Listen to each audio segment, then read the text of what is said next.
This is Acer laptop, Intel Core i5 8th generation.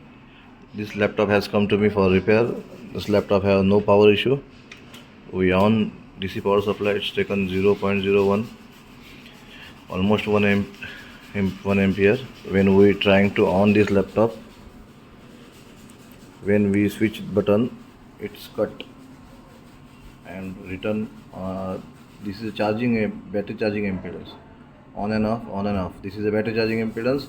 When we on, it's cut and taken restart and continuously restart.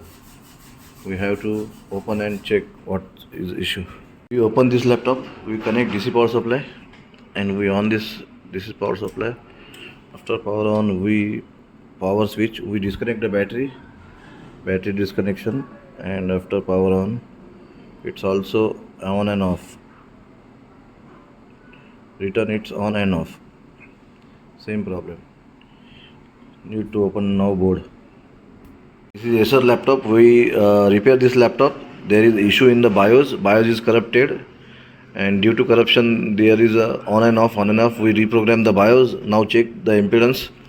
We connect DC power supply. We on the power. Power is on and it's continue stable. Acer is display is coming, and this Acer laptop case study is solved now. Thank you.